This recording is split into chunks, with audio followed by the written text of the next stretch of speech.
We're about to break down our post-NFL draft power rankings here at Chat Sports. If you are excited about the still somehow too far away, yet also not too far away 2023 NFL season, like the video right now as we break down from 32-1 our 2023 post-NFL draft power rankings.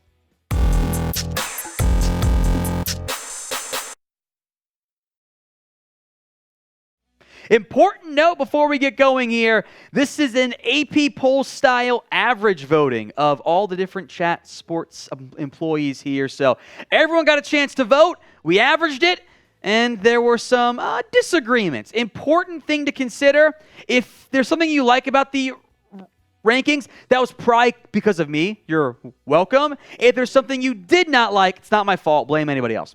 Let's begin at 32. The Arizona Cardinals. Have you looked at their defensive depth chart lately? And their offensive unit without Kyler Murray? It's bad. They are rebuilding in a massive way this year. I was actually a bit higher on Indianapolis. They are number 31. How good is Anthony Richardson going to be in his first year? There's plenty of upside and plenty of doubt that it will be an overnight development for him. Houston at number 30.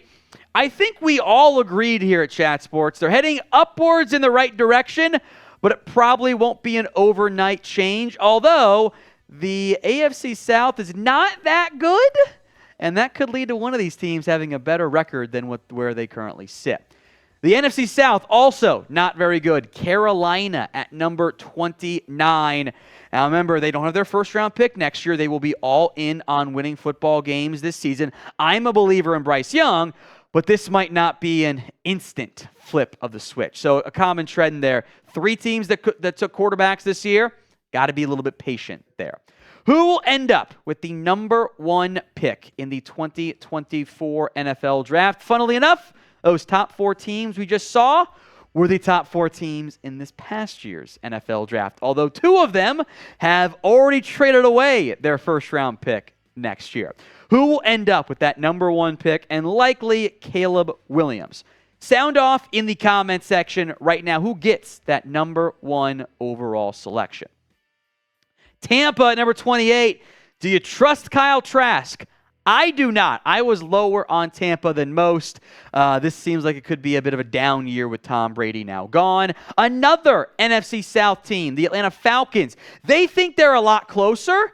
And given the fact that no NFC South team was inside of our top 20, i.e. 19 or higher, spoiler alert, the Falcons' path to the playoffs is easier than some of even the top 10 teams in front of them. The Bears at 26. They've upgraded the offense. The defense still needs some pass rush help, but they're heading in the right direction as well. Now it's time for Justin Fields to become a more complete passer of the football. I was lower than most on the Commanders in our rankings. I don't believe in them in Sam Howell. They have a good supporting cast. They're asking a lot out of a 5th-round pick who started 1 game last year and played pretty well, but it was 1 game. I think they've invested too much into Howell. And with new ownership coming in, this could be a reset next year if they don't make the playoffs. Number 24, the Tennessee Titans. That receiving core is not very good. They have a new franchise guy in theory in Will Levis, having given up on Malik Willis after 1 year. Tennessee is also kind of still in that retooling time frame. Now, the NFL rookie jerseys are out. A lot of placeholder numbers still until they're finalized with the NFL, so you'll see some 1s on here. They'll send you the actual number once it's set in place. Get yours today. Chatsports.com/NFL jersey. That's chatsports.com/NFL jersey. Devin Witherspoon, for example, going to wear number 21. That's going to be a fire number on the rookie corner. Bijan Robinson's going to wear number 7, so it actually looks fairly similar because the Falcons numbers are weird to me. Get yours today. Chatsports.com/NFL jersey. Links in the comments section and the description of today's show. The Raiders at number 23. I think you maybe flat move with Jimmy Garoppolo in place of Derek Carr. The defense, I've got some very real concerns about. I'm a little bit worried about the Josh McDaniels tenure because, it's Josh McDaniels. Green Bay at 22. This is the going from Aaron Rodgers, who wasn't as good last year, to Jordan Love drop-off. Green Bay's got some talent still, but they were a non-playoff team last year with Rodgers. Will they make it this year with Love? NFC North is gettable. Denver at number 21. Remember we had them all consensus top 10 last year? I do, and I'll own the mistake on that one. Thanks, Hackett. And now it's Sean Payton. Is Russell Wilson cooked? If the answer is no, this is going to be way too low. If the answer is yes, they might be drafting very, very early. The Saints are 20, but they are the top team in the NFC South, and that means they might make the playoffs despite, maybe not being, if they were in like the AFC East, I think they'd be the consensus 4 team. Now they're here at number 1 in their division. That's how football works after all. Derek Carr is probably one of the top 5, if not 6, worst case 7, quarterbacks in the NFC. There was a lot of divisiveness over the LA Rams. They are retooling heavily on defense. They threw some picks much needed on the offensive side of the football. Is Matthew Stafford healthy? Can the entire team just stay healthy this year?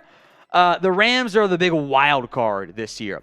One thing I know about the Los Angeles Rams here is, or about the New England Patriots, my bad. They'll win around 8 or 9 games. They do it every year with Bill Belichick, even if it's not Tom Brady at the helm, not the best roster. They win around 9 games. I bet they do the same thing this season. The Cleveland Browns, this really comes down to which version of Deshaun Watson do you get. If you get last year's version, he was bad. He was not a good football player last year for Cleveland. Now, he'd been away from the game for a long time. Maybe he bounces back and looks more like prime Texans Watson on the field. If so, the Browns have a shot to make some noise in the AFC. The spots, I'd say roughly like 17 to 8 are all pretty tightly compacted. And that's how it was reflected, by the way, in our rankings as well. The Steelers here at 16. Kenny Pickett showed some promise last year. Mike Tomlin will always have his team at and more likely just above 500. That is how Tomlin and Belichick do business. That's why they're among the best teams or coaches, I should say, in the NFL. Now, if you love the National Football League, this is the right channel for you. Constant videos on everything going on around the NFL. Hit that sub button right now. YouTube.com/ChatSportsTV for more free videos. One Chat Sports voter, who shall remain nameless, had the Vikings significantly lower than everybody else, but there was actually a bit of a tier break, now that I look at the actual numbers, from 15 to 14, so it didn't actually impact where the Vikings checked in, because it's like 14 breaks, 15 breaks, 16 and lower there. The Vikings they're a prime regression candidate with more points allowed than points scored, or if you're close to 500, you win a bunch of games, bunch of one-score wins, tends to regress last year. They're on upset alert this year. The Giants at number 14. I was a little surprised they were so low. I love what Brian Daboll has done. I think there's still some doubts in the office here at Chat Sports over just how good Daniel Jones actually is. Number 13, the Seattle Seahawks. Geno Smith played really well last year. They're not committed to him super long-term contract-wise, so it's kind of a prove-it year for Seattle, but the supporting cast is very much on the up and up. How about the Lions at 12? A pretty consensus top 15 team for us here at Chat Sports. And that's right. The Lions and the Jags at 11, by the way, should both be viewed as, if not the favorite, among the favorites to win their division. And I can't remember both of those together being the case at the same time. That this is uncharted territory for Jacksonville and Detroit. The Chargers at number 10. Kellen Moore, the new offensive coordinator. The Chargers have had some real success, and yet they've also come up short where it counts the most. That's been the refrain, much like the Dallas Cowboys for, it feels, about 25 years now. But they have a franchise quarterback in Justin Herbert. Can they take the next step under Brandon Staley? Top 9 coming up here. Who do you think, though, is the best team in the NFL? Teaser alert. It was a consensus. Everyone agreed here at Chat Sports. Let me know what you think it is in the comment section. The Miami Dolphins at number 9. I was a little bit lower on Miami. For those of you wondering, Will Scott abstained from the Miami Dolphins element of the voting. So he did not rig it in favor of the Dolphins. If Tua's healthy, this team has all the talent that they could want. They can make some noise. If he's not healthy, it's not going to be very good. Then the Jets at number 8. I am surprised the Jets beat out Miami. That was in part because of my own voting, though, so I guess maybe I shouldn't be surprised. I thought it'd be different, though, on that vote. Aaron Rodgers is there. They were almost a playoff team last year, starting some combination of Mike White, Joe Flacco, Zach Wilson. I think Marshall Green got a start at one point for them. Now you got Rodgers. That's a big-time boost at quarterback. The Dallas Cowboys at number 7. This feels about right, doesn't it? They will maybe win a playoff game and come up short and not get to the championship game, which is just out to the top 4, but into the top 8. Sounds right. The Ravens now have Lamar Jackson under contract. If he's healthy and their entire roster isn't decimated by injuries, they're going to be able to get back to their normal ways this year. The Buffalo Bills check in at number 5 on our list. Josh Allen had some turnover issues, just like the quarterback at number 7, Dak Prescott, did. He has to take fewer hits. I like what the Bills have right now, but the AFC, unsurprisingly, folks, dominate our top 10. There were 3 NFC teams inside of our top 10. It's an AFC-run league right now. And so which division, i.e. AFC East, AFC North, probably not any of the NFC side of things. What division is the best in football right now? Sound off in the comment section. Number 4, the San Francisco 49ers. Quarterback uncertainty reigns, but that's what we said last year. And the Niners still maybe would have beaten Philadelphia if they weren't completely out of quarterbacks in that football game. If Purdy or Lance or Darnold's healthy, even though my anti-Sam Darnold propaganda is in danger of being proven wrong because of Shanahan, they can make some noise.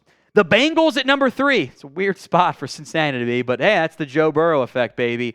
The Bengals have done a good job of building out that roster around Burrow, and I think he'll get paid in the very near future.